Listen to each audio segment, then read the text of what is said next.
తెల్లవారుజాము 4 గంటలకు లేచి అభిషేకం చేయడానికి వెళ్ళేవారు. అన్ని ఏర్పాట్లు జరిగి ఉండేవి.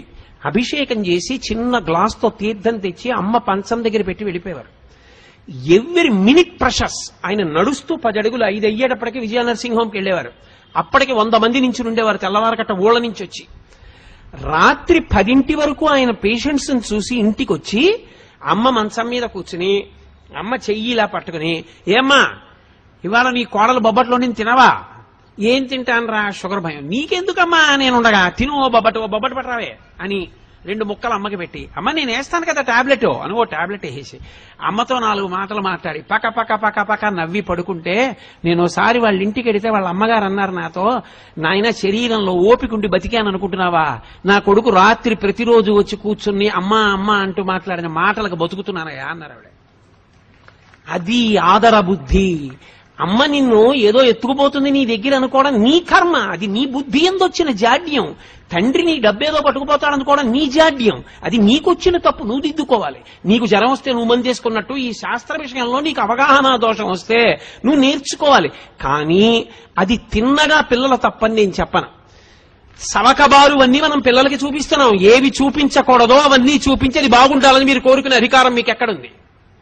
మీరేది చూపించకూడదో అది చూపించకుండా ఉండడం సమాజం యొక్క ప్రధానమైన కర్తవ్యం. అప్పుడు పిల్లలు బాగుండాలని కోరండి. అయినా ఇంకా పిల్లలు బాగుంటున్నారంటే వాళ్ళది గొప్పతనం. కాబట్టి తల్లి తండ్రి అంత గొప్పవాళ్ళు. ప్రెసిడెంట్ ఆఫ్ ఇండియా చేశాడు మహానుభావుడు, ప్రపంచం చేత కీర్తింపబడ్డాడు అబ్దుల్ కలాం గారు. వింగ్స్ ఆఫ్ ఫైర్ రాసుకుని ప్రిఫేస్ లో రాసుకున్నాడు, అమ్మా ఒకనాడు నేను రామేశ్వరంలో ఆకలితో ఉండి చదువుకుంటూ నీ దగ్గరికి వచ్చి చపాతీ పెట్టమంటే 2వ ప్రపంచ యుద్ధంలో గోధుమలు దొరకని రోజుల్లో నువ్వు నాకు వేడివేడిగా పొయ్యి మీద వేసి నా కడుపు నిండడానికి నువ్వు తినడం మానేసి నువ్వు పెట్టినటువంటి గోధుమ రొట్టెల వలన కలిగిన రక్తం చేత పొందినటువంటి ప్రేరణతో ఈ దేశ రక్షణ కొరకు ఉపగ్రహములను నిర్మించి భారత రాష్ట్రపతి అనిపించుకున్న ఈ అబ్దుల్ కలాం ఏదో ఒకనాడు ఈ శరీరాన్ని విడిచిపెట్టి నువ్వు ఉన్న చోటికొచ్చి నీ పాదములకు నమస్కరిస్తాడమ్మా, నీ పాదములకు ఈ పుస్తకం అంకితం అని రాసుకున్నారు. అది పరిణతి, అది పూజ్య భావన అంటే. అది ఎక్కడుందో అది చెప్పుకోవాలి. పనికి మాలిన లక్షణం మనకెందుకు? కాబట్టి ఆ విషయంలో నీ బుద్ధి యందు వైక్లభ్యం కలిగితే శాస్త్రం తెలుసుకున్న పెద్దలను అడుగు తప్ప. దోషం తల్లి నిన్నేదో చేసేస్తుంది, తండ్రి నిన్నేదో చేసేస్తాడు, నువ్వు 5 రూపాయలు సంపాదించగానే తల్లిదండ్రుల పట్ల పెడభావన కలుగుతుంది అనుకుంటే అది ఆ వ్యక్తి యందు దోషం ఏర్పడిందని గుర్తు. ఆ దోషము పరిష్కరింపబడాలి. ఆ బుద్ధి అసలు మంచిదే కాదు. తల్లిదండ్రులను మించినటువంటి వ్యక్తులు లేరు.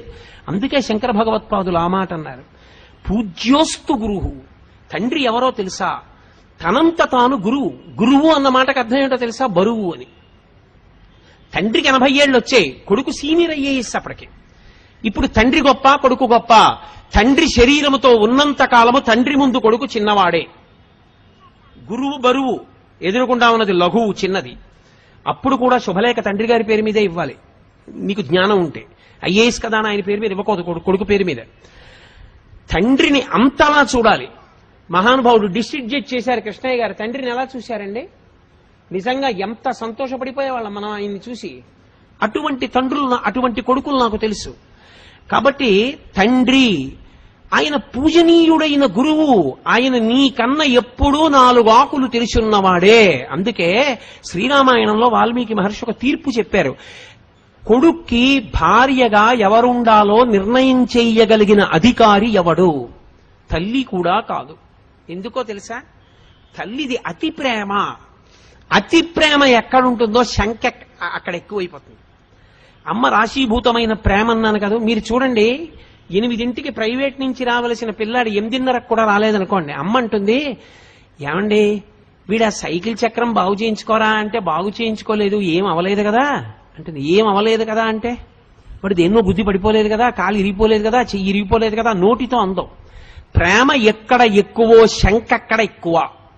అందుకే అమ్మ కోడల్ని నిర్ణయం చేయడంలో శంక ఎక్కువైపోతుంది. ఈ అమ్మాయి సుఖపెడుతుందా, మా ఇద్దరినీ కలిసి ఉండనిస్తుందా, అయ్యి బాబోయ్ ఏం చిచ్చెట్టేది కదా, ఎప్పుడూ శంక బెంగెక్కువ కాదు.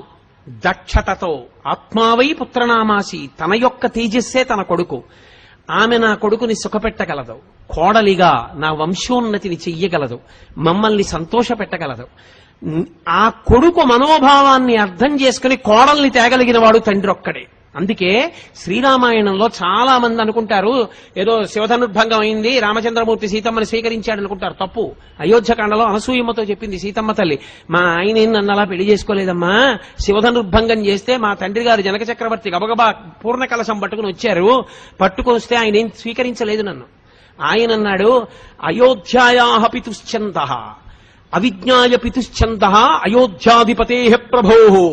నాకు ఎవరిల్లాలుగా ఉండాలో నిర్ణయించవలసిన వాడు నా తండ్రి, నన్ను చదివించినవాడు, వశిష్ఠుడి దగ్గర బుద్ధి నేర్పినవాడు, విశ్వామిత్రుడితో పంపినవాడు, నిరంతరం నా కొరకు పూజ చేసేవాడు, నా గురుకు ప్రార్థన చేసేవాడు అయిన నా తండ్రికి నా పక్కన ఎవరు భార్యగా ఉంటే సుఖపడతానో తెలియదా?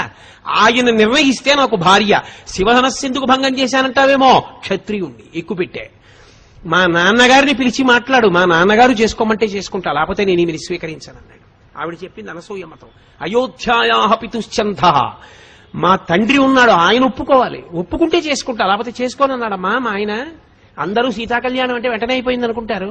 అప్పుడు మా నాన్న దశరథ మహారాజు గారికి కబురు చేశారు. దశరథ మహారాజు గారు పిల్లని చూసి చాలా బాగుంది అనలేదు, పిల్లని చూసి చాలా బాగుందని మామగారు అనకూడదు. ఆయన ఎవరు? పిల్ల అందసందాలు ఆయనకి ఎందుకు? పిల్ల యోగ్యత అంతే ఆయనకి కావలసింది. పిల్ల అందంగా ఉందనవలసిన వాడెవరు? కొడుకు.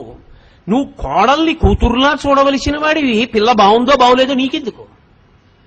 పిల్ల సంస్కారం మంచిదిరా, కుటుంబం మంచిదిరా, పిల్ల మనస్సు మంచిదిరా, అది నువ్వు పెద్దవాడిగా లెక్క కట్టవలసింది. ఇక పిల్లల్ని నువ్వు ఇష్టపడతావా, చేసుకో. ఒరేయ్, ఇన్ని ఉన్నాయి కానీ ప్రధానమైన ప్రతిబంధకం ఒకటి ఉంది, దానివల్ల నువ్వు ఆమెతో కలిసి సంసారం చేస్తే సుఖపడవు, అందుకని వద్దులే.